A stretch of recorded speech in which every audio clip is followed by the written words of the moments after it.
Before we get on with tonight's show, I want to take a moment to say this. On behalf of me, Angela, and everyone here at the Dark Dialogue Podcast Network, happy holidays to every single one of you. However you're spending this season, whether that's surrounded by family, chosen family, friends, or just getting through it one day at a time, we're genuinely grateful that you choose to spend some of that time here with us. These stories matter because you listen, because you care, and because you keep these conversations alive. As we close out this year, I also want to invite you to join us for something special. On New Year's night, we're going live with a Dark Dialogue live show. It's a chance to hang out together in real time. We talk about the cases, the stories, the strange and the serious, and look ahead at what's coming next for the network in the year ahead. No edits, no polish, just real conversation live. If you want to join us, you can find all of the details and the live stream link right now at darkdialogue.com/live. You can set a reminder, bookmark it, and jump in with us when we go live. So wherever you're listening from, thank you for being here. Thank you for supporting independent storytelling, and we hope you'll ring in the new year with us live. From all of us here at Dark Dialogue, happy holidays, take care of each other, and keep the dialogue alive.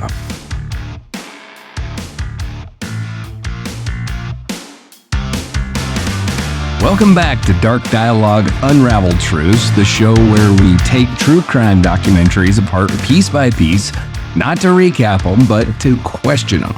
Today we're diving into Making a Murderer, starting at the beginning. How many episodes we get through depends on where the conversation takes us, because this series isn't something that you can rush, it's not something that we script, and it's definitely not something that you should take at face value. We're going to talk about what the documentary shows you, what it emphasizes, what it leaves out, and how narrative choices shape public opinion long before the facts are fully understood. This isn't a verdict and it's not a defense, it's just an examination. If you enjoy this kind of deep dive documentary analysis, make sure that you're following the show so you don't miss future episodes of Unraveled Truths. And as always, you can support the work through Dark Dialogue if you choose. But for now, let's get into it. Let's unravel Making a Murderer. That should be one of my disclaimers. Don't take at face value. Yeah, you think so? Yeah. So, you have kind of just started watching this show, right? Making a Murderer. It's a Netflix documentary for those that have not seen it. It's on Netflix. I don't remember exactly when it came seasons, isn't there? Because I feel like season 2 is a different murderer. No. It's not? Okay. No, it's a different lawyer. Oh. Yeah. Okay, then. Same case. Haven't gotten that far. Different lawyer. You could tell. So, yeah. You're just kind of started, right? This yeah. Is the first. So I started it months ago when you told me to.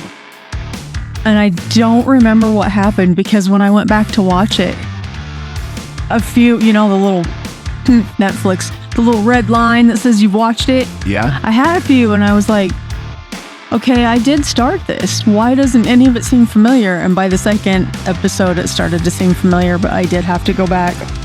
Because as we all know, I'm weird. And if I consume anything in between us talking about it, then I forget. There's not enough room in my brain for it. That makes sense. It pushes something out. It's like Dreamcatcher. You have to get rid of... You got to get rid of stuff so it'll fit. Yeah, you got to get rid of the lyrics to Blue Bayou so you remember all the other stuff. Yeah. So the documentary came out in 2015. And... Oh, I am late to the bus, aren't I? Yeah, pretty late. Yeah, a little bit late. It actually premiered yesterday, December 18th. In 2015. Oh. And it's one of the reasons that it hit so big. How fitting that I rewatched some of it yesterday. Because it hit right when everybody was home on Christmas break and everything. And so everybody just binge watched this freaking thing. And holy crap, did it get big. It was kind of like, the Tiger King in 2020 almost broke the internet because everybody was home for COVID and they all binge watched Tiger King. Oh yeah, that I makes haven't sense. finished that yet either, so I don't know much about it. But. Yeah, I kind of lost interest, honestly. But so, episode 1 of Making a Murderer, it starts out with, Steven Avery. He's this guy, he's in prison. He just did 18 years in prison for the 1985 sexual assault of Penny Bernstein. Mm-hmm. And then 2003, he was exonerated. DNA evidence came out proving that he definitely was not the guy that assaulted her. And so episode 1 really kind of focuses on that whole aspect. His previous 1985 conviction, the DNA results that exonerated him coming home. He's this big teddy bear, kind of a friggin' moron with this big ass stupid looking beard. And yeah. Oh man. Yeah. He needed a brush bad. He needed I was definitely judging. Yeah. So I guess first of all, what were your thoughts on episode 1? All of that shit. Honestly, it could have started better. Because I think I was telling you this the other day. I feel like I missed an episode. It just started. Yeah. Like, not who are we talking about? What's going on? It just dove right into it. Threw me into the deep end. Yep. And I was like, I literally went back and said, did I miss an episode? And I hadn't. So I don't like how it started. Netflix people. Well, it actually was, Netflix definitely was very instrumental in the show, but it was a lawyer. Yeah. And she was riding a subway train. Did it go through this in the actual series? So he's not yet, not where I'm at. So she is a lawyer or a law student. I can't remember if I don't think she had passed the bar yet.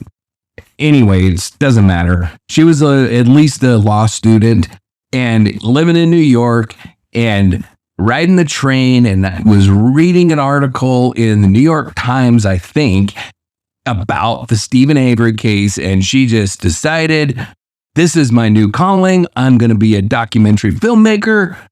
Travel her ass to Wisconsin, started this whole big shit show with her partner, whatever they are. Okay. And they are the two women that produced this crap. Well, we know how John feels. End of story. Yes. So one of the things that is discussed that I have a big problem with is discussed in episode 1 is they kind of go through his criminal background. Yeah. And how he was really not that bad of a guy. He broke him a lot on his just having his last name. Like, yeah, Avery's a bad. He was an Avery. Yeah. And he was picked on by the police. They picked on him. And his cousins picked on him. And he really didn't do anything all that serious. I think he broke into a bar and stole $14 worth of quarters. Yeah. And I don't know, threw a cat in a fire. Nothing, no big deal. To them, threw it over. Oh, yeah. Threw a cat over a fire. And so diving right in on that bunch of bullshit, what Making a Murderer conveniently leaves out is Steven Avery. And the other thing that it does is he fell in with the wrong group of people. They're the ones that got him to rob the bar. They're the ones that got him to throw the cat over the fire. It was like them having their cake and eating it too, though. He either was ostracized and no one talked about him to him or hung out with him, but yet he fell in a crowd of wrong people. Pick one. You can't have them both. He can't be alone and with people at the same time. So it's really important to know. We'll talk about the bar break-in first. Okay. Start with, the son of a bitch broke into the bar 3 times. The first time... They made him do it all 3 times. The first time, he was completely alone. Broke the window and broke in and stole some shit. Same bar? Same bar. Okay. Then the bar owner patched up the window with a piece of cardboard. Aww. And Avery and his friend went back, tore the cardboard off, broke in again. And if I remember correctly, that time they stole quite a bit of alcohol, some money, and I don't think that they destroyed the place too bad that time. And then the third time they broke in, the bar owner had patched the window with a piece of plywood. Oh my gosh, bar owner. I can't blame the guy. They break in this freaking window. He probably couldn't get somebody to come and fix it. So he did the best thing that he could and screwed up a piece of plywood over it. They come, rip the plywood off, break in again. Avery steals a pizza, cooks it at the place. And then I did not hear. Of course not. And then they just absolutely destroy the place. I mean, break shit, throw shit all over the floor, just wreck the freaking bar. And then when his dad, and they don't even touch on this in Making a Murder, I don't think they even mention it. His dad goes up to their place up north in Wisconsin. In northern Wisconsin, they have cabin. It's just a house, but they call it kind of a cabin or whatever. His dad goes up there, sees a whole freaking garage full of shit, lawnmowers and all kinds of shit, calls the cops and is like, I got a whole bunch of shit that isn't mine. I don't own. So the cops come to find out he'd stolen all this shit from neighbors. Oh, geez. And I think if memory serves me correctly, him and his wife went on their honeymoon and he stole a bunch of shit while they were on their honeymoon. Mm-hmm. I mean, the guy is a freaking pile of shit, thieving bastard. No doubt about it.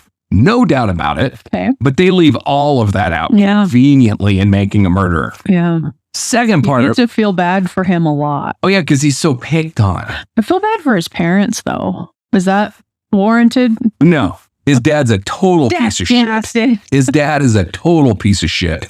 I feel bad for his brothers and his sister, but I don't feel bad. No, I didn't get that feeling from his sister. I thought she was a little. Oh no, he beat the piss out of her. Oh really? Oh yeah, okay. Yeah, and that you won't. These are things I don't know. Well, these are things that you won't know because Making a Murderer does not cover any of it because it's not a documentary at all. It's absolute bullshit. Just a figment of these two women's imagination is essentially what this shit is. Like, did they have a crush on him or something? Why did they him so wonderfully? Well, honestly, what I think happened, and this is my opinion, I am just guessing at this. Yeah, this is our opinions, people. But what I think happened is this chick saw this article, and she decided that this guy was, innocent, and they were going out to do this story on this innocent man. And then the whole Teresa Halbach thing happened, and their whole idea would go out the window if he was guilty. And so they just decided to whitewash the whole thing and turn it into the cops are attacking this guy. Yeah. And so, and like the cat thing is another perfect example of that. Making a Murderer makes it sound like, you said, he threw a cat over a fire and got busted for cruelty to animals. What happened was he chased this cat around, caught it, covered it in gasoline, and threw it in the freaking fire. When you said it was the family cat. Yeah, it was his family. Yeah, it was the family cat. Son of a... And then the poor damn thing jumped out of the fire like any animal is going to do. Scattering for its... And this son of a bitch catches it, pours more gas on it, and throws it back in the fire to die. I mean, that is cruelty beyond. It's a special place in hell, dude. Well, and it's ironically part of the homicidal triad that we learn about from freaking the FBI that, serial killers oftentimes are cruel to animals. Right. So, and that is completely whitewashed by Making a Murderer. They make it... It's all in good fun. We're all around the campfire. Yeah, they make it seem like it was a couple of teenagers doing dumb shit. The guy was married at this point. He's no freaking teenager. He's a grown-ass man, and he's an evil son of a bitch that is cruel as hell. I can't even imagine trying to kill any animal by throwing it in a freaking fire covered in gasoline. I mean, that is just evil. Yeah. Evil. And so it is absolutely bullshit the way that they covered that. Okay. And then, they make it seem like in this 1985 sexual assault investigation that deputies decided right away. Yeah. It was absolutely Steven Avery. The guy had a picture of him before he drew it. Yeah, they made it all up and convinced but they really compress like decades of paperwork and shit into this, I don't know, to make it just seem like the cops just didn't like this guy. First of all, the guy is a total piece of shit. He's a total piece of shit. And it's not that unusual when you're a total piece of shit and you cops to know. And you have been in countless amounts of trouble, burglaries and the shit with his cousin. And you've been in all this freaking trouble. And it's not that unusual that the cops look at you. It's not that strange. And then the victim identified him. So was it a wrongful identification? Did the cops do anything wrong? Potentially, maybe. I don't know enough about that 1985 case to really come down one way or the other. I just know it is not that clear-cut and simple. And it's not like you've got this teenage kid that's part of the wrong family that the cops should just decide they're going to torment. Yeah. The son of a bitch was on the cops' radar because he was a criminal. Period. What else you got to say about that? I don't know that I have any more else to say about that. It does tug at the heartstrings and make you want to believe that he's just picked on. Yeah, it does. And then they also talk about this issue with his cousin. Yeah. And she is married to law enforcement and she just doesn't like him. And so she's going to go after him and it's all made up, and it's only because she has an axe to grind against poor Steven Avery, who apparently everybody in the world picks on. But isn't his uncle in law enforcement too? Yes, his uncle was a sheriff's deputy, but that's not that important, apparently. No, no one cares, yeah. But interestingly, she is married to like a reserve officer. He's not even like a full-time officer. He's like a reserve officer. They call him in when they need some extra help type of shit. Gotcha. But they completely leave out the whole freaking story. So having watched it without knowing any of the other stuff, what is your perspective on the whole Sandra Morris thing? That's his cousin, Sandra Morris. And what is your take on that whole thing? Well, honestly, to me, I thought it was an equal hate thing. Like they both just equally hated each other. And it was to see who could just do more damage to the other is what it felt like to me. Yeah. So, I mean, I didn't think, in all honesty, the very first time hearing the stories, I didn't think either one of them was more a victim than the other one. Fair enough, because I think that's how it's designed to make you think. So the story that Making a Murderer portrays is exactly what you said. These two cousins don't like each other. They're fighting with each other. He came out with a rifle one time and she said that he was having sex on the front lawn with his wife. And right. Okay. Actual story. First of all, she never said anything about him having sex on the lawn. That was a neighbor. And Making a Murderer conveniently edited the testimony to make it sound like it came from her. But actually, during that deposition, the attorney asked her about it, and she was like, I don't know what the hell you're talking about. I never said this. Let me finish the conversation, he says. But the actual whole conversation was, I didn't say that. This wasn't me. And then the lawyer realizes, oh yeah, this is attributed to a neighbor. It's not attributed to you. All that shit's left out of Making a Murderer. They selectively edit it to make it sound like she made this claim and now she's lying about it. Right. That is not at all what happened. Right. She didn't make the claim, and she pointed that shit out during the deposition.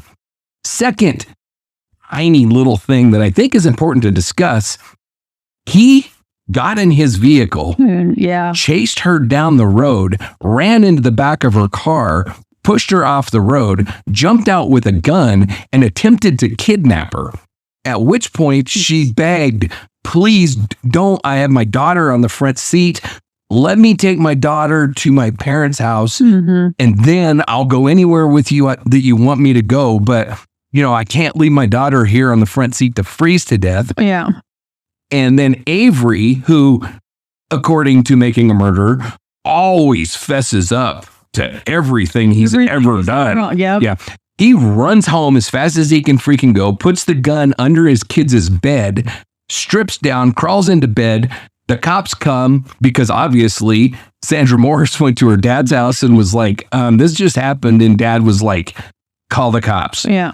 So the cops show up at Steven Avery's house and he comes to the door. I just woke up. What do you need? Yeah.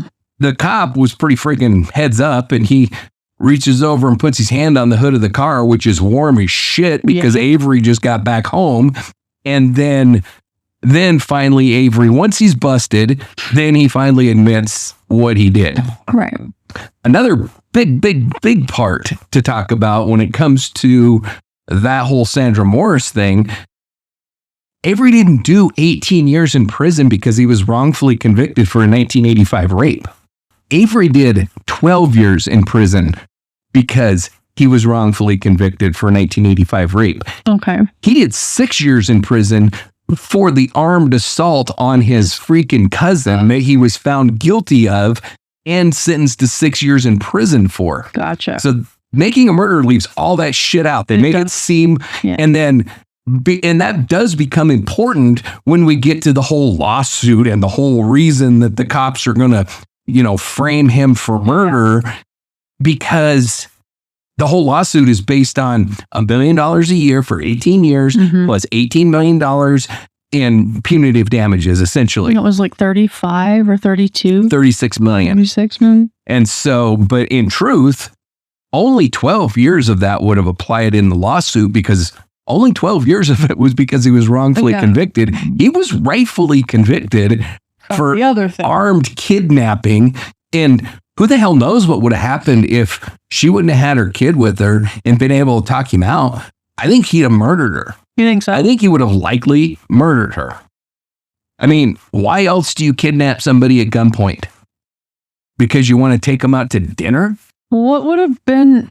I'm just trying to play devil's advocate here. Absolutely. That's what this is about. Why would he have wanted to kill her? I mean... Because he's a freaking psychopath. Well... That kills people. You're definitely going to get caught if you're killing a family member. You're definitely going to get caught if you kill a woman that comes to your house to take pictures of your vehicle. I hadn't gotten that far yet. This son of a bitch does not think ahead. Okay. He is the quintessential criminal mind that is too stupid to really plan. He's not like what would be described as a highly organized offender. He reacts on emotion and just does shit because he feels like it's the same thing with like breaking into the bar, burning the cat alive. I'm going to be accused, so I might as well just do it because they're always saying he's an Avery. I don't think this shit ever happened. Okay. They said he's guilty because he freaking breaks into places and steals shit everywhere he goes. The son of a bitch can't even go on a honeymoon without breaking into some place and stealing shit.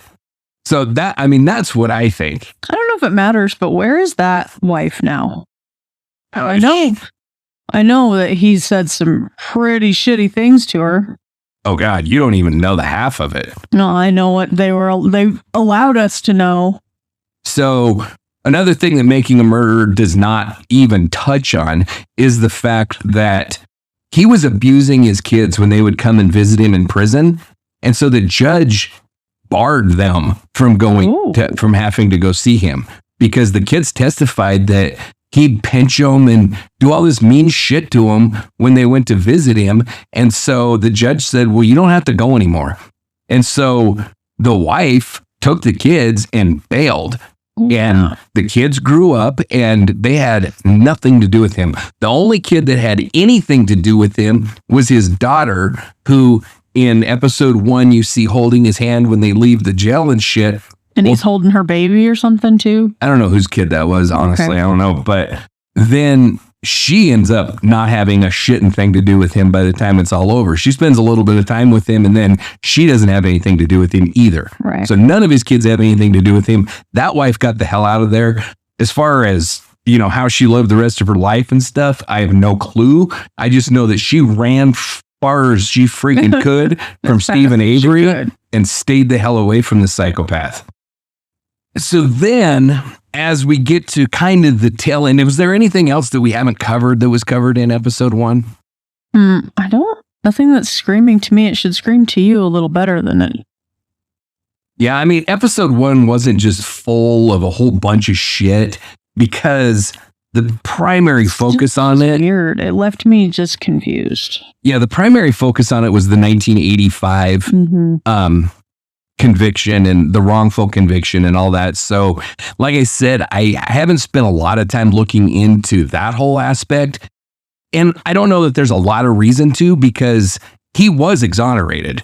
Like, there's no doubt. The guy did not commit the rape. And I do, you know, I mean, the witnesses testified that he was with them. He was he was helping his family pour concrete.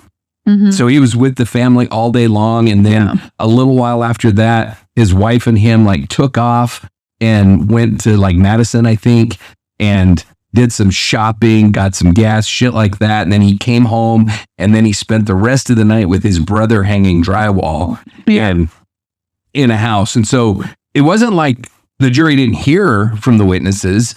It just didn't impact them. They found him guilty. Yeah. That's more on the jurors than it is on the prosecutors, in my opinion. The jurors found the witness testimony more compelling than Avery's friends and family.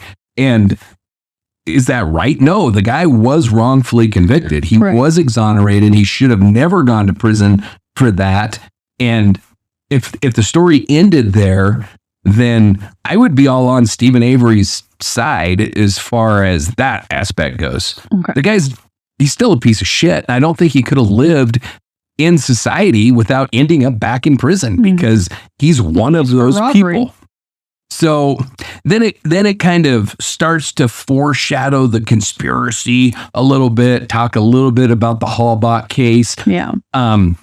It ends with connecting his civil suit that he's going to be suing for to the 85 case and this new apparent murder charge, which involves a young lady by the name of Teresa Halbach.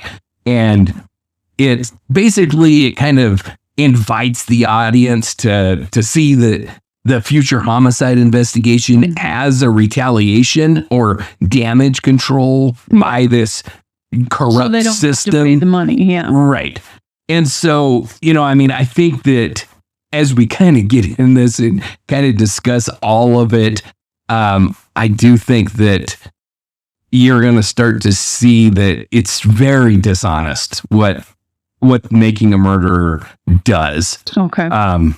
And so then we go in. I don't think there's a whole lot more to say about episode 1. That's kind of where it ends. You know, there's not a lot of countering, like I said, just because it's mostly about shit that's already been proven to be false. Right. So then we start in episode 2, and that's kind of his life after he was exonerated, and gets into his civil rights lawsuit and this $36 million lawsuit where he's going to sue for, like I said, $1 million a year for all 18 years, and then punitive damages at $18 million. So he's guaranteed $36 million. Yeah. And I mean, first of all, that's just isn't how shit works. I mean, you can sue for $7 billion if you want, but that does not mean that you're going to get $7 billion. So episode 2 really kind of dives into his release a little bit more, but more importantly, it dives into like the public apologies, the Senate getting involved and you know, drafting like the Avery bill, and you know, it dives big time into the civil suit against Manitowoc County. What is that wrongful act? Something, those people that want what they were The drafting. wrongfully accused. No, that group of people, the wrongfully accused. Oh, the Innocence Project. Thank you. Yeah, Innocence Project, which is a great organization. It really freaking is. And they've gotten multiple people off of death row that were not guilty. Right. And so, but yeah, I mean, Avery was kind of made the poster child for the Innocence Project. He was put on their website. He was invited to all these functions. He really became a local celebrity. A hood ornament, though, and a lot of the things he was just sitting in the background. They just wanted him there. Oh yeah, exactly. I mean, that's how it always is. But you know, he really did become like this local celebrity person, and then that's going to play into some other parts as we kind of go through the series a little bit. But I do want to say that, first of all, just to reiterate, like I said, you can sue for anything you want to. Yeah. But at that time, and even now, exonerees are not getting that kind of money. Like, there's been multiple exonerees all over the country that have been found not guilty, released from prison, and they're not getting... They just don't get anything. They don't get anything, or what, you know, I think a pretty standard that I have seen is roughly $100,000 a year, essentially replacing a good income that they could have made during that period of time, but not making them rich. So they're saying, you know, $50,000 a year, $100,000 a year.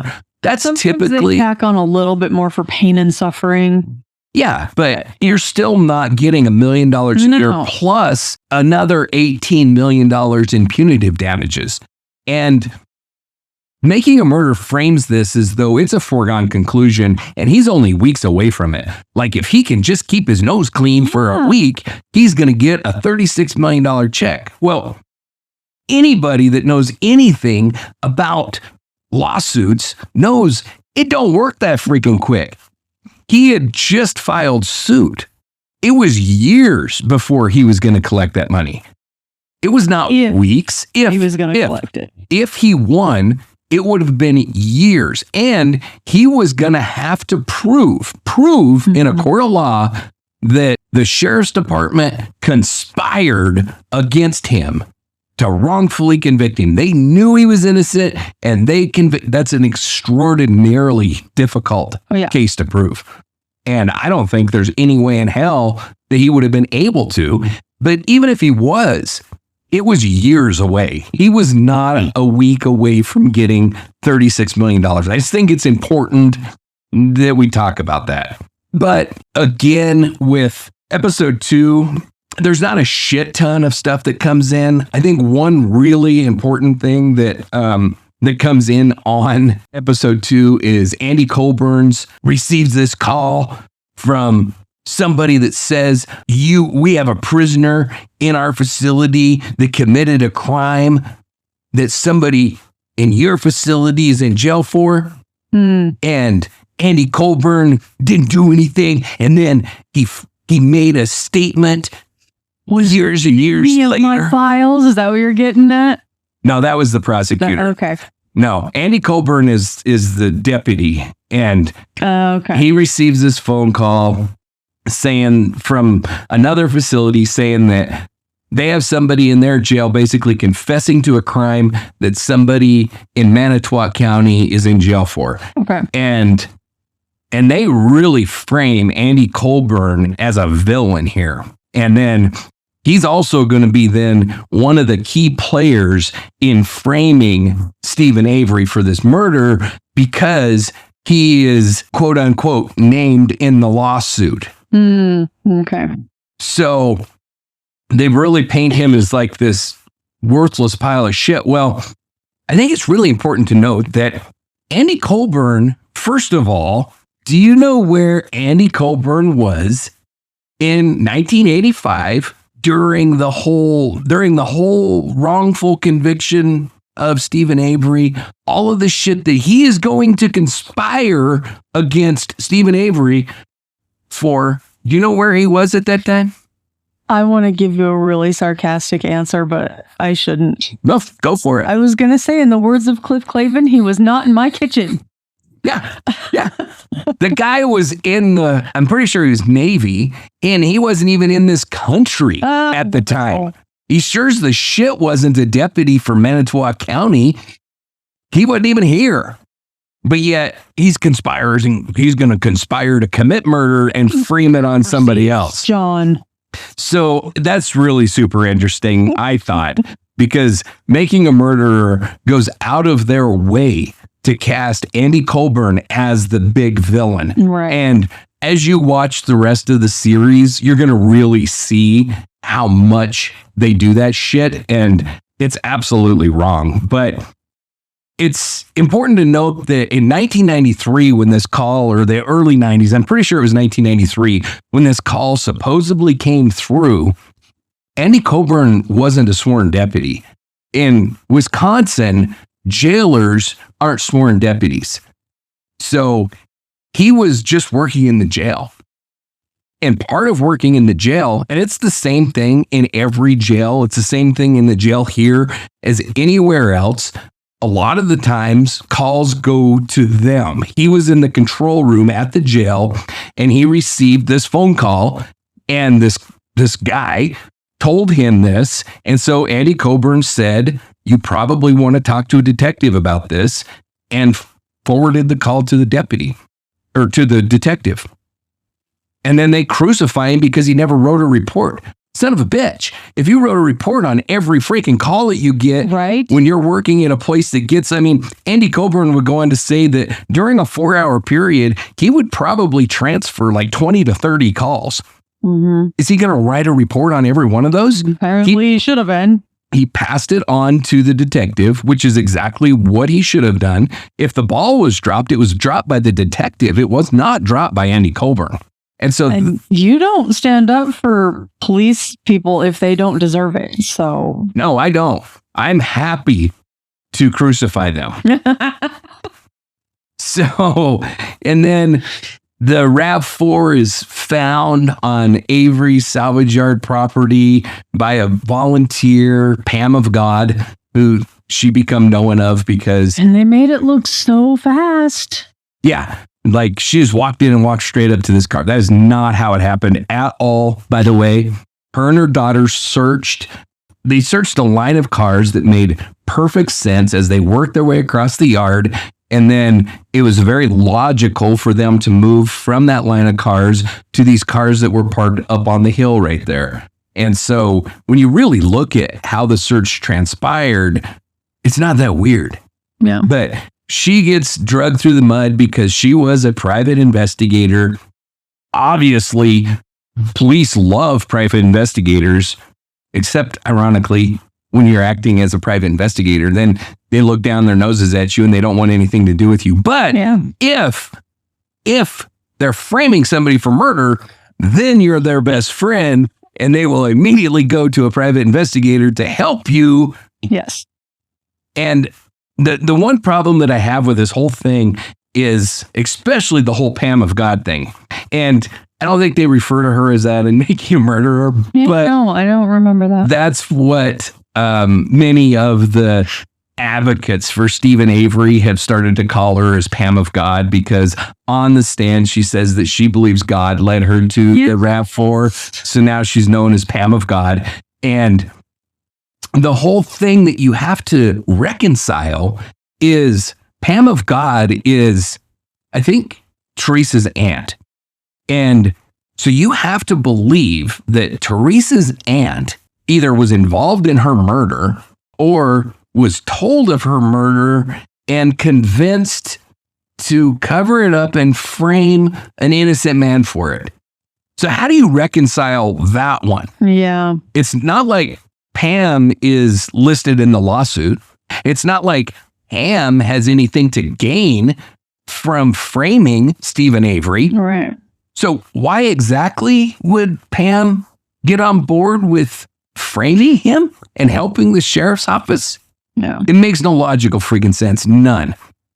And then I think it's also I think they start to lead in episode 2 where they start to talk about human remains being found on the Avery property. And And then they really kind of start crafting this narrative that the cops planted this whole thing. Because he couldn't have gotten a bonfire hot enough.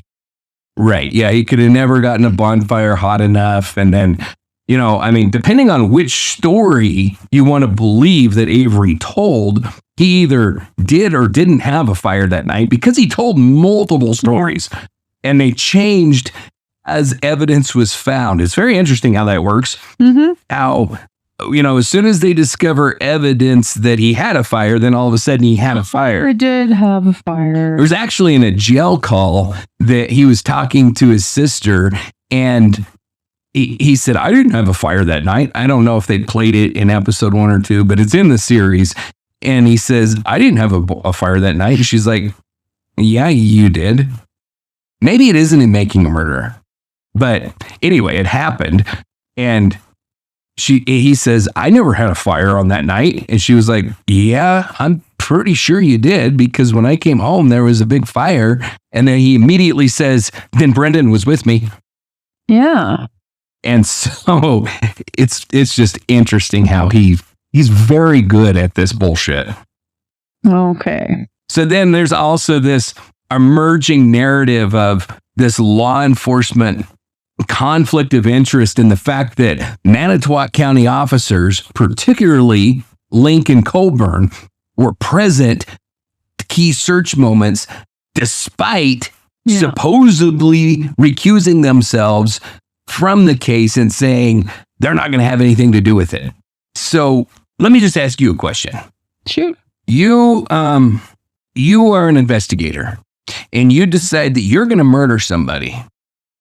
Do you murder them and then say, I can't investigate this, I need to bring in a third party to investigate it?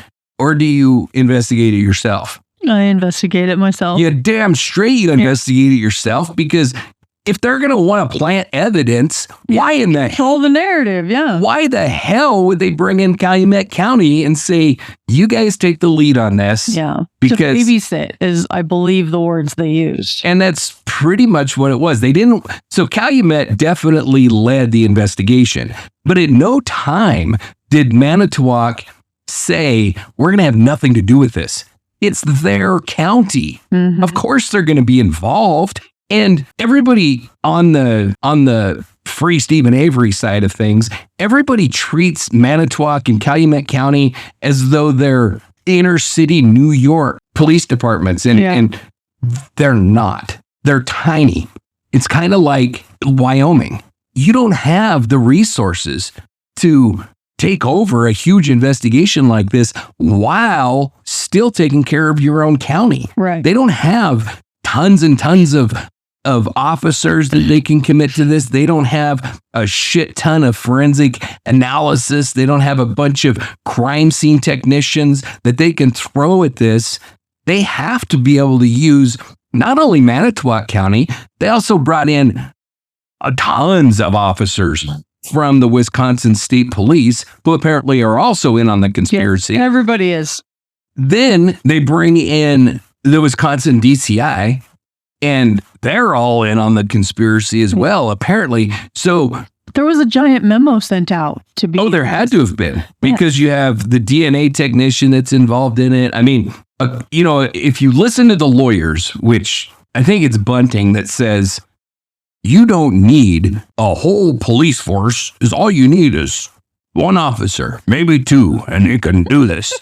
I mean, it's one of the dumbest freaking things, but he's a defense attorney, so whatever. I'm surprised, honestly, that defense attorneys decided to go on this rabbit hole trail with Steven Avery. I think the only reason they did is they were kind of locked into it by Steven Avery, because he'd already been talking to the press and saying that he was being framed. And so between your legs or keep fighting. Or you just keep going. And I think that's probably what happened. I don't have a shit ton of respect for these two freaking assholes. Not because they defended Steven Avery. I firmly believe, I've said it before, I'll say it a million more times, I believe that everybody deserves a quality defense. And I have no problem with defense attorneys if they're honest I have no problem with defense attorneys. The problem I have with these two clowns is the tour they went on after Making a Murderer, which you might not know about, but I do not. His two defense attorneys literally Strang and Bunting toured the country on this Making a Murderer speaking tour where they went all over talking about this case, becoming giant freaking social media stars and doing all this shit. I mean, it's total bullshit. And they took this case and they have done all of this stuff to get their name out there, and that's pretty much it. So I have no respect for them. It's not like they took the case because it was the right thing to do. It wasn't like they took the case because here's this innocent man that's being railroaded. No, he had to settle the $36 million lawsuit for $450,000, which is probably about all he was going to get anyway. Yeah. So that he could pay them to defend him. So they're not working pro bono.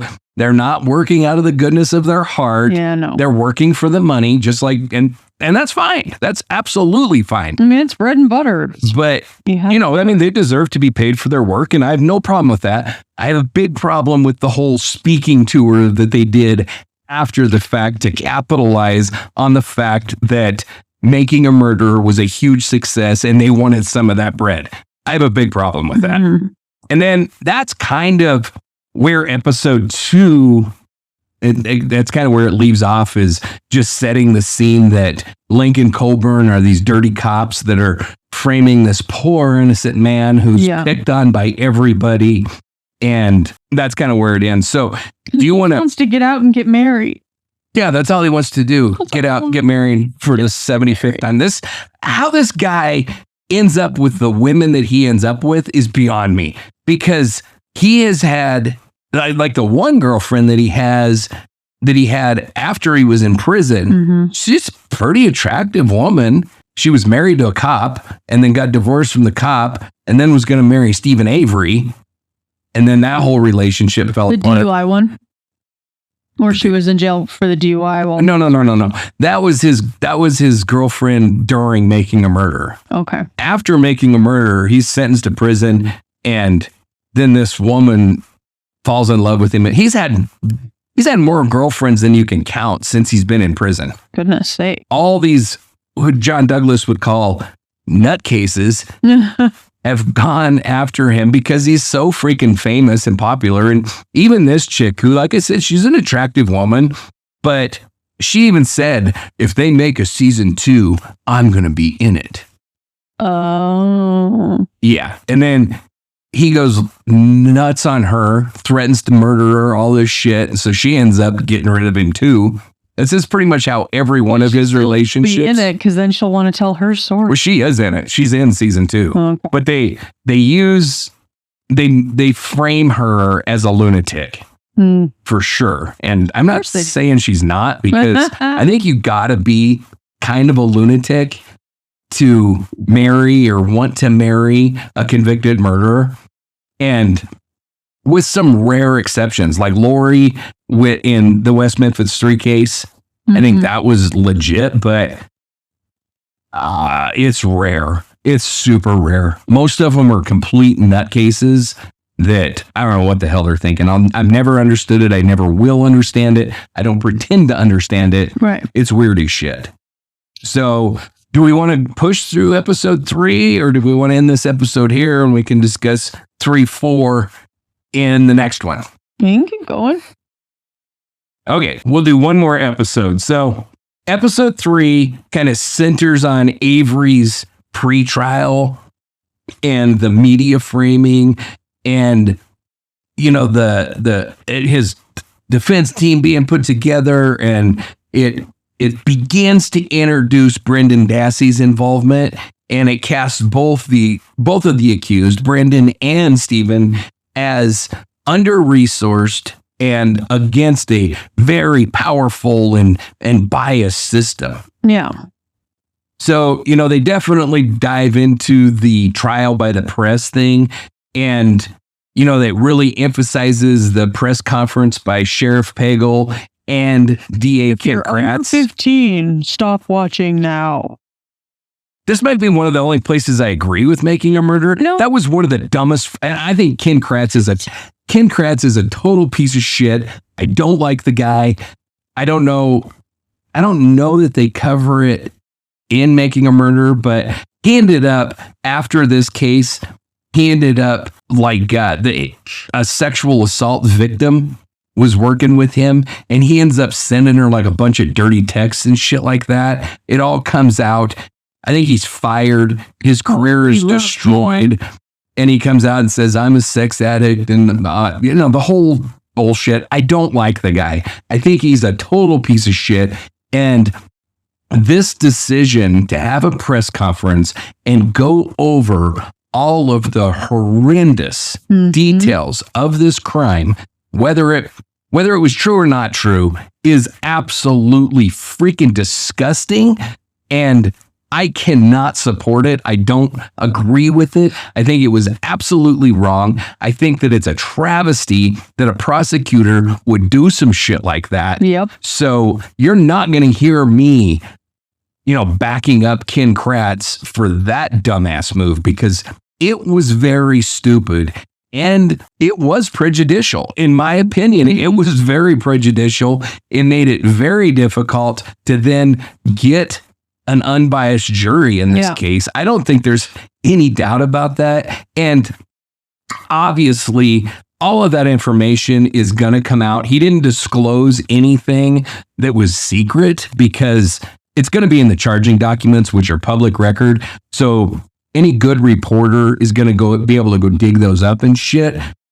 A lot of the time, a reporter, an editorial staff for a newspaper or a news agency will make a decision to temper some of those facts and present them in not such a freaking gory fashion. Yeah. But that's up to them. What 14-year-olds can be like, oh, I'm not 15 yet, I'm going to stop watching. Oh, exactly. Is all that's going to do is make you watch it more. It's going to pretty much ensure that they watch it. But like I was saying, any news agency, that's their right. They can do whatever the hell they want to. Yeah. And if they want to come out and print all the gory details on the front page of their paper or lead the nightly news with all the gory, that's up to them. That's their decision. They can make that. The fact that a prosecutor did that shit, I think is absolutely wrong. So I agree that he's a dumbass, but it definitely downplays the extent to which the defense team also used the media very selectively. And they ran to the press conference like every day after court.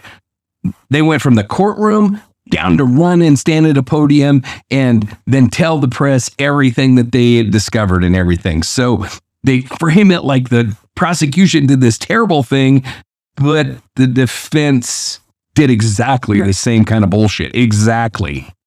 And then, it talks about Strang and Budding, his two defense attorneys, and it really frames them as being very thoughtful, very principled, almost heroic, and how they carefully break down the problems with the state's case, and they raise this whole thing of planting the evidence and the contamination issues around the RAV4 key and the blood vial and the bullet, which some of that we'll get to in later episodes, but it's coming. The blood vial bothers me. I'm just going to say that outright.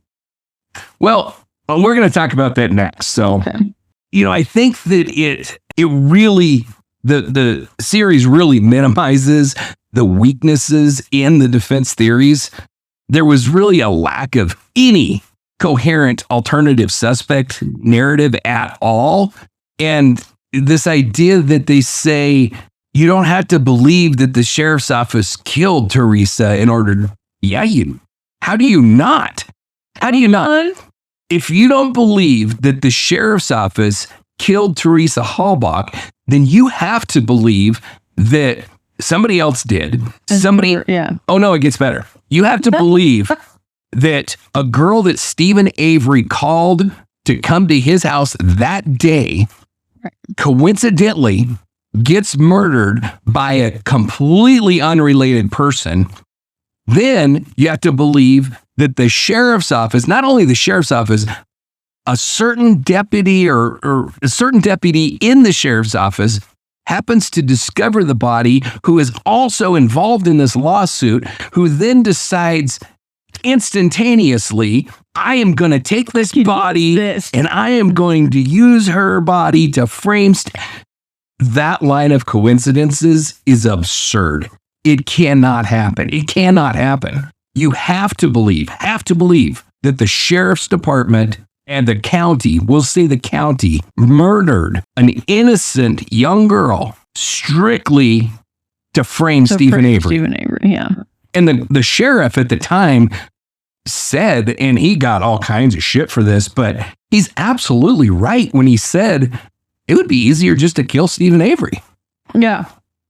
Right? Yeah, he did get a lot of shit for that. Why wouldn't you, though? He's absolutely right. If this guy's going to sue us and we want to make him go away and we're willing to commit murder to do it, then make it look like an accident. Just kill him. Yeah. Why would you kill this innocent girl and frame him that everybody loved and take the chance that the jury's going to find him not guilty when you can just kill him and be done with it? I think it was a very good point from the sheriff. I don't think he was talking out of his ass. And I just think that it's the most logical thing for them to have done. Otherwise, like I said, you have no options. You have got to believe that the county murdered this girl strictly to frame Steven Avery. Because if you believe... And how did they choose her? Right. How did they choose her? They had to have been monitoring his phone calls to know that she was coming to his house. Pictures, so she's a good one. Yeah. And although they don't show this shit in Making a Murderer at all. But it's very interesting to note that before Steven's girlfriend Jody was put in jail for drunk driving, DUI, yeah, he called Teresa once to come out and take a picture of the car. And then right after Jody goes to jail, he's calling her all the time. I think he called her like 5 or 6 times before the last time. It's very interesting how his woman not being there with him completely changed his behavior. And he starts calling Teresa Halbach to come out all the freaking time. And they don't really touch on the fact that he freaking creeped her out when he came to the door naked with just a towel on, and then he had like some kind of like a board on his wall with like women's shit on it, like women, and said, "Don't worry, you're going to be on there too one day." Oh, I did not hear that. Of course not. And so she goes to her friends and she's like, "He really creeps me out." And her friends were like, "Don't go back there." And then, but she is a responsible young woman doing her job, and her job is sending her out there. And so she goes, but we'll get to all that when we get to those episodes. So getting excited. I'm getting ahead of myself, but we'll leave it there and we'll talk about at the very end of episode 3, they introduce the blood vial and the planted evidence. Yeah. And so... But I was left with a big question. Yeah, what? And I don't know if I'm jumping the gun because I can't remember what episode it was. But where would all the blood in the bedroom have been? Because there wasn't. Like, I'm still concerned about that. The story that Brendan said... Yeah. So we'll get to that. Where's all the blood? We'll get to that when we get to those episodes because it's not this one. So I did jump. Okay. Yeah. But this one, we're talking about the blood vial, the discovery of the old blood vial from Avery's 1985 case that was kept in evidence, and it had a punctured stopper, and the tape had been cut that suggests the possibility that someone accessed the stored blood, planted it in Halbach's RAV4 to frame him. And recorded it in random places, patterns that couldn't have happened. I will say 100% the way that this evidence was handled is absolutely a travesty. It is absolutely freaking ridiculous that this evidence was kept in the county clerk's office, not in an evidence locker, in the county clerk's office, and was just piled on top of each other. And it was an absolute freaking mess. Difficult to get to. You got to speak into the mic. I'm sorry. Didn't seem that difficult to get to. No, I mean, it was just in the clerk's office, like under a desk or something. Yeah. It's ridiculous. But she's just using it as a footstool. Yeah. Right. Yeah. I mean, the clerk. Yeah, that thing. Okay. The clerk had actually testified that she straightened up the evidence and stuff because it was such a mess. And there was like, I don't know, some big piece that the box couldn't be closed. And so the boxes were just sitting there open. I mean, it's ridiculous. No doubt about it. But that isn't what they focus on. They focus on the fact that this blood vial was punctured in the top. Yeah, which legit pissed me off. Well, on his side, like it made me feel bad for him when I first saw it. I was like, really? Okay. Until you realize every blood vial is punctured on the top. That's how they get the blood in there. And I've given blood so much, I should have known that. Yeah, there's like a sharp needle thing inside the deal that they actually put in your arm. They push the tube into that, which punctures the rubber stopper at the top and allows blood to flow into that. And you know why, and maybe you haven't gotten far enough into the Making a Murderer yet, but you know why the blood vial never comes up again and it never goes anywhere? Well, the reason is because phlebotomists would have come out of the woodwork to testify that every vial of blood has a puncture in the top.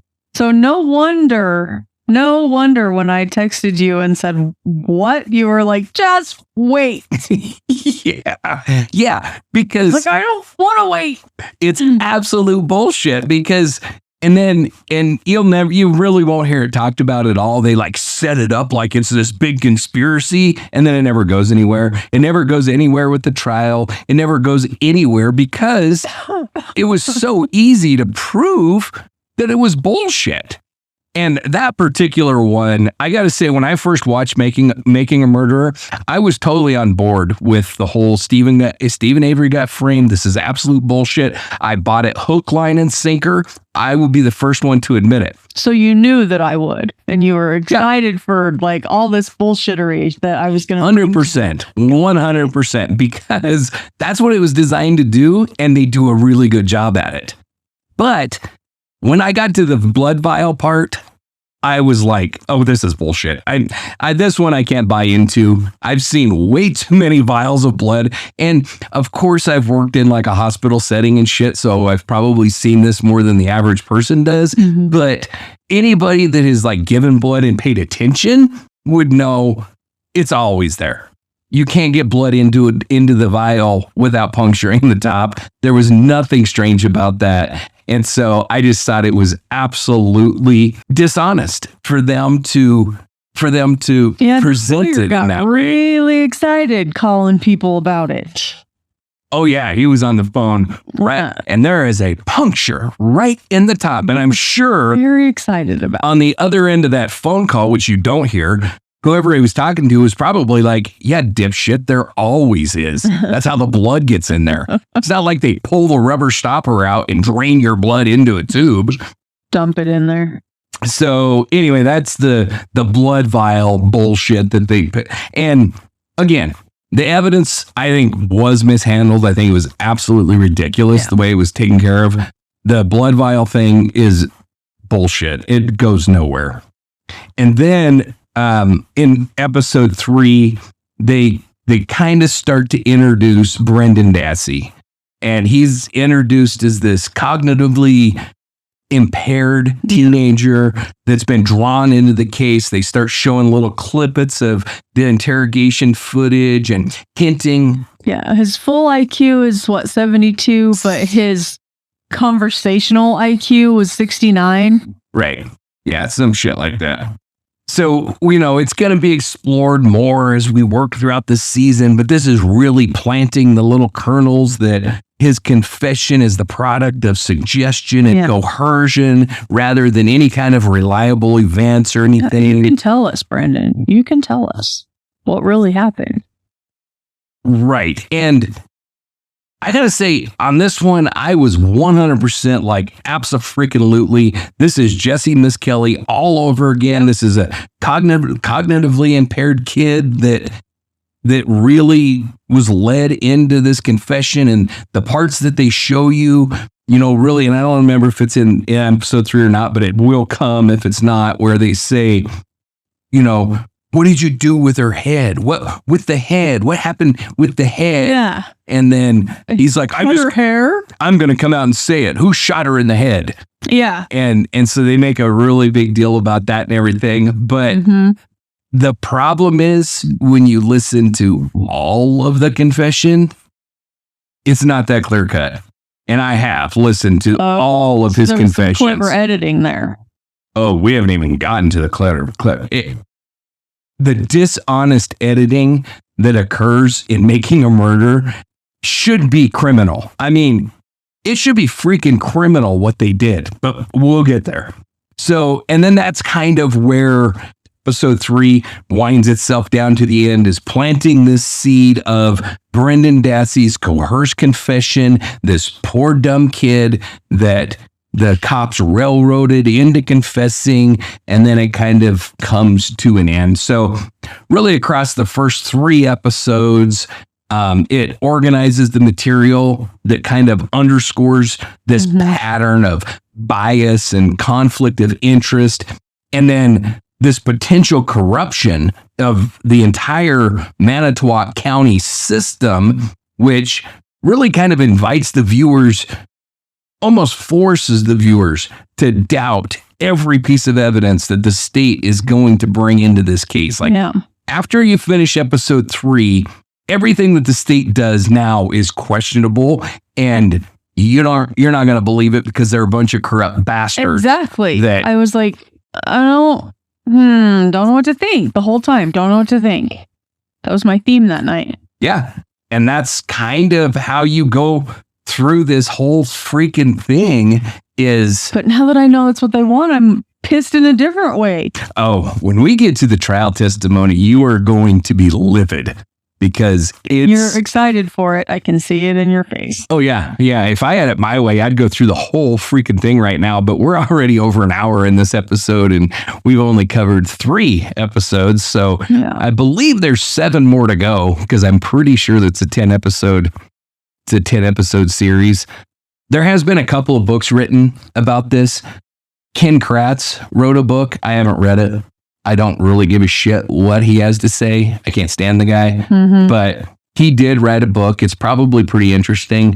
Bunting wrote a book also because he needs something to tour with. Well, absolutely, yeah. You gotta make your money somehow, and so and then I don't have his name in front of me, but the sod-off little Peckerwood that becomes Dassey's attorney, I'm going to have a lot to say about him because... Oh, yeah. He tries to fire him, doesn't he? Yes. Yeah. And then finally, the judge discharges him from the case because he freaking really screws up. I can't even believe this shit happened, but that'll come down the road a little bit.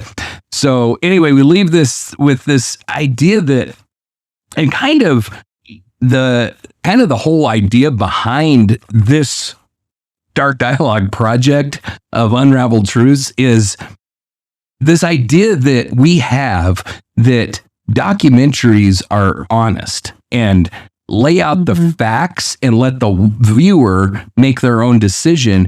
And in reality, documentaries are entertainment pieces that are put together by biased people. Most, not all. I would say all. You would say all? Yeah. Okay. I would say all are... I'll let you say what you want to say. ...are put together by a person that has a bias one way or the other, and right, wrong, or indifferent. I'm not saying that all documentaries are geared towards deceiving you. Right. That's not the case at all. But all documentaries, if you really take a look at them, are presented from a particular perspective. They don't just lay out the facts, probably because it'd be boring as shit and nobody would actually watch them. I don't know. Maybe Dark Dialogue should try. Maybe, but I think we'd fail because I don't think that's what viewers want. And West Memphis 3, the Paradise Lost trilogy that we talked about on the last episode, it's no different. They had a perspective too. Their perspective was these boys were wrongfully accused. I happen to agree with that perspective, but regardless, it was a perspective. They definitely came at this at an angle, and I can't think of a single one that doesn't. Now, when you go to like true crime like shows, recurring shows like Forensic Files or FBI Files or I don't know, Cold Case Files, or apparently they all end with files. They all? It's just files. There's several of those that I think take a pretty unbiased approach and just kind of lay out the facts of the case, and here it is. And that's, I think, why they can do that in like a 30-minute show for Forensic Files, the original Forensic Files, or an hour-long episode for almost all the rest of them, because they don't really come at it from an angle. They just give you the details. When I say a documentary, I'm talking about like a full-length documentary, or in case of making a murderer, or The Staircase. That's another perfect example of this. Is where they come at this from an angle and they lay it out over hours. And in order to fill that time, you almost have to have an angle one way or the other. You're either proving this guy is guilty or you're proving this guy's innocent. And the Staircase is one that definitely deserves a place in Unraveled Truths. If you've watched that one. Yeah. And so just real quickly, we're not going to break it down or anything, but what are your thoughts on that? Is Michael, what's his nuts, guilty? Did he murder his wife, or was it owls? My opinion, he did. Or he had something to do with it, at the very least. His hands are not clean, in my opinion. I have such a hard time with that one. It's so much harder than making murderers for me. Have two wives die the same way. So Kathleen wasn't, I'm pretty sure it was Kathleen. Wasn't a wife. Wasn't a wife. It was their like family friend or whatever. They were having an affair, supposedly. Yeah, I don't know that was ever proved. Okay. But I'm not taking a side because I have a hard time with it too. I go back and forth on that one. Like, I don't know, maybe I think he did it. And the blood spatter. Did it. Yeah, but then you have Dr. Lee that comes in and he lays out a pretty convincing case that it was from like coughing it up and shit. But anyway, we can't can't hash through a whole nother freaking series, but that's just an example of another one that I'm talking about like this. And there's a bunch of them, there's the Crystal Rogers one. There's the Jennings 8 one, which, I've talked about extensively. I've watched it a lot. 47,000 Murde ones that... Oh, there's Murde, for whatever reason, that asshole is like the most popular criminal ever. And I don't get it. Like, he's just a most freaking... criminal of 2025. He's just a freaking crooked freaking attorney. I don't understand why... I don't understand it, but anyway, that's another one. So, but I hope that you guys have enjoyed this episode of Unraveled Truths. Before we go, can we just agree that the first Forensic Files voice was amazing and the next one's not so much? Oh, 100%. Forensic Files, the original Forensic Files. Yeah. I love it. Who is that guy? Because I would like to listen to him all day. I'm pretty sure he passed away. Damn it. I'm almost positive that he passed away because I think that that was brought up with the Forensic Files 2 when it came out, that they would have gone with him again, but he had passed away. It's kind of like Robert Stack in Unsolved Mysteries. Exactly. And when they did the new Unsolved Mysteries, exactly, he had passed away, so he couldn't do it. That guy's voice, though, I would almost, and this might get some hate, I would almost put better than Morgan Freeman's in a narration. Robert Stack's or the Forensic Files guy? Yeah. Like, it's... He's telling you the shittiest things, the most vile things, but it's so soothing to listen to his voice. Yeah, he is so Yeah, his name was Peter Thomas. Yes. And he did die, didn't he? Yeah, he passed away. Let me see. He passed away in 2016. Well, rest in peace, Peter Yeah, he Thomas. passed away in 2016, but he was... when I can find the original ones, I'm a happy girl. Oh, they're all on Amazon Prime. No. And I don't know, I watch them with commercials because I don't subscribe to whatever they're on, so you have to put up with the commercials. Yeah. But I watch them. I watched all of the Forensic Files. I couldn't even tell you how many times, because when I was younger, that was the most exciting thing about staying in a motel, was I could watch Forensic Files and FBI Files, because I didn't have cable, so...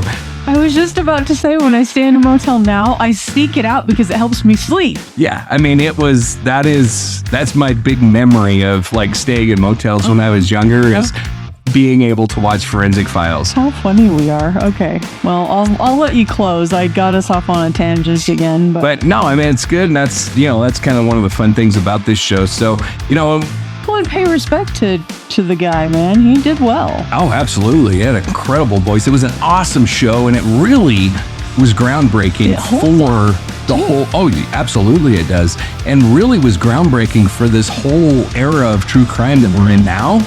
When Forensic Files came out, it was kind of the trendsetter. Yeah. It hadn't really been done before. You had Unsolved Mysteries, but that wasn't really a true crime series. Yeah, that was teach you things.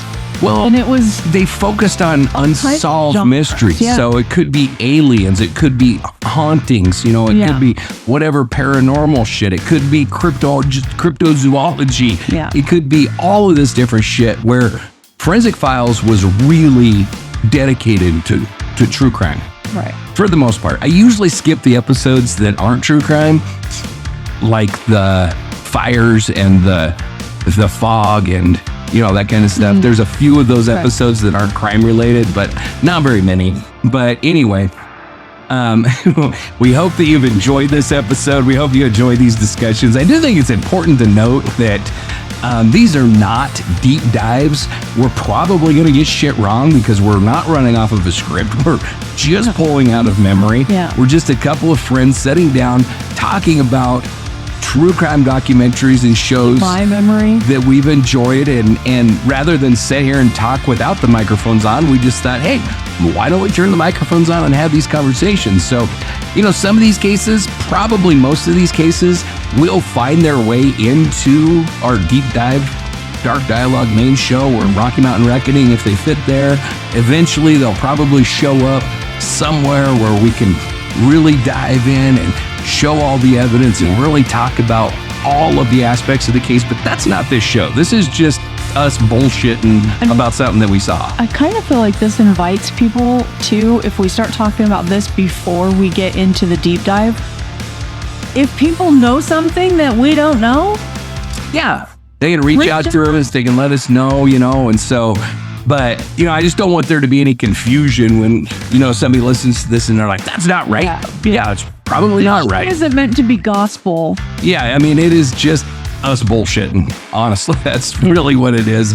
I do make it a point to, watch the shit beforehand, and you do too, so that we actually have it in our recall of what happened and that kind of stuff. But at the end of the day, we're just working off a memory here. Yep. So, but... If you're just entertaining. But we're just entertaining. We're just having fun and recording it, essentially. So, but if you like this episode, if you like what we are doing here on this, then please share the episode. Give us a like, give us a follow, hit the thumbs up, hit the bell. Let somebody else know about this. If you think it's a lot of fun, let's spread the fun. Leave us a comment if you know something we don't. Yeah, comment. You can also email us at info@darkdialogue.com. You can find all of our shows at darkdialogue.com, our website where we have all of our shows showcased. And, we're available everywhere that you listen to your podcast. We're on Spotify, we're on Apple, we're on YouTube, we're on iHeart. We're everywhere. So, and each of our shows have their own channel. You can either listen at the Dark Dialogue Network channel where you can hear everything, or if you just want to binge Shadow Chats or just want to binge the main show, They all have their own channels. You can jump on there, you can follow those, and just binge everything that we've done on that particular platform. With that being said, if you want to support the show, you can do so with like a one-time donation on Ko-fi. That's KOFI.com, Ko-fi.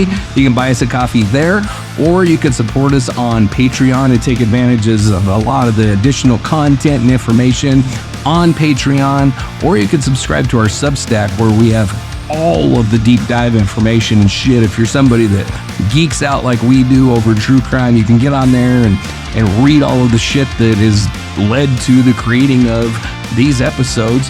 And with that, if you don't have anything else to add, other than wishing everybody stay safe, and I don't know when this is coming out, but happy holidays. Yeah, stay safe. Happy holidays. Thanks everybody for listening.